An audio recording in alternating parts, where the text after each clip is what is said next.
Hello and welcome back to Tinker Talks Guns. I'm here at Rain City Shooting Center because I have been testing one of their rental guns. The new Springfield Echelon Polymer 9mm striker fired gun.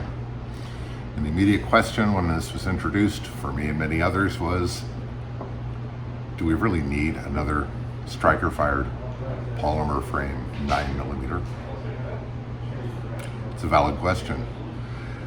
And surprisingly, the answer is we need this one because it's really good.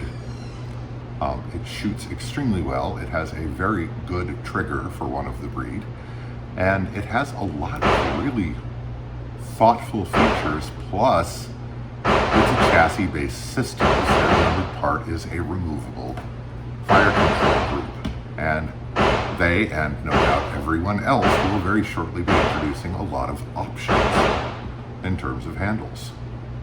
So let's have a closer look at this. First thing is, this is not a small gun. This is a full-size service-type pistol, comparable in size to a Glock-17, with a 4.5-inch barrel, full-size slide, full-size grip,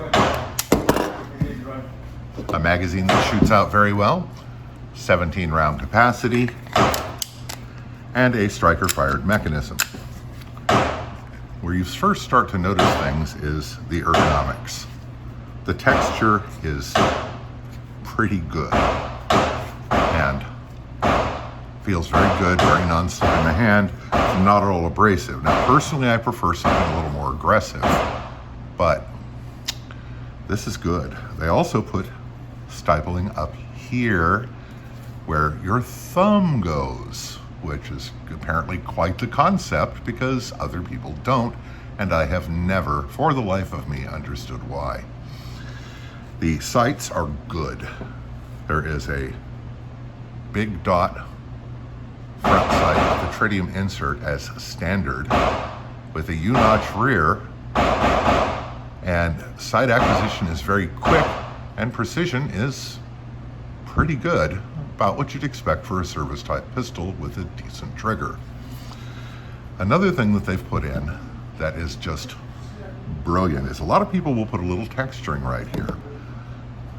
The Croatians who make this for Springfield have actually put in a gas pedal that protrudes just enough. I'm gonna have to adjust here. Just enough to give you really good purchase, and your thumb does not slip off it. And that is a great help in rapid fire, which is kind of important for a duty self-defense weapon. The slide release is very unobtrusive, but it's right there, and you don't need to shift your grip at all to drop the slide or hit the magazine release if you've got decently large hands. And that is another plus. They really thought through the ergonomics on this gun. There's also this ledge here, which provides additional thumb support when firing one-handed, because of course in a two-handed grip, my thumb is on my other thumb. But it's very nice, and it keeps you from hitting the mag release accidentally without the mag release being at all awkward to hit. Very low bore axis, nice high grip. There is they come optics ready, and this plate actually has some little serrations on it, which help. And there's a step on the rear sight for cocking against a table edge, belt, and clothing. And the serrations are really, really grippable and very well done and well located. So this is a very thoughtfully made, very good gun. And frankly, if I were just going to buy it as a service pistol and leave it as is, I can't imagine buying a Glock instead of this. I mean, look at this. There's little ears here, like a charging handle, which is a great feature. And it's just a little extra machining. And it is cut in deep enough to be genuinely useful. Oh, and the magazine release is ambidextrous. It can be released with the trigger finger, or if you're left-handed. And unlike most other ambidextrous mag releases, it doesn't appear to suck. Of course, you've got the standard trigger dingus and all the usual things that we've come to expect on these guns, but this is a very thoughtfully made, very, very well designed, and very handsome gun. And I have heard of no issues with this. This is a rental gun, and so it's got a pretty high round count for a new gun, and I have heard of no issues other than the screws backing out and the optics plate cover coming off.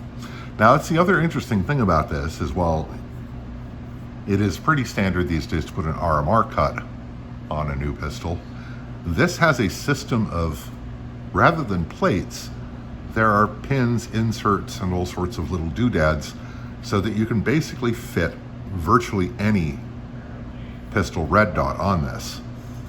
30 different kinds is what they're claiming, and I have no reason to doubt them. So the takedown is very simple. You just pull the slide back, pull down the lever. I'm not going to do it because YouTube doesn't like that, and let's face it, there's already like 100 videos about this gun. So I didn't expect to be impressed, but I am. This is a very nice gun that shoots very well indeed. As I said, I did not expect to be impressed, and I am.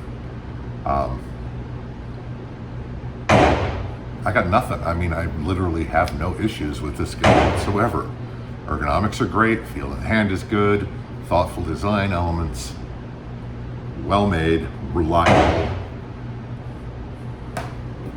I guess the hype is real. How often does that happen? Anyway, special thanks to Rain City Shooting Center for allowing me to film in their space and renting me a nice gun. And thank you to my Patreons. All of this costs money, and your contributions help more than you know. If you'd like to help, there's a link in the description below. I'd also like to thank channel benefactors like Rain City Shooting Center for all of their contributions to the channel as well. So, hope this finds you well. Stay safe, take care, and we'll talk to you again real soon.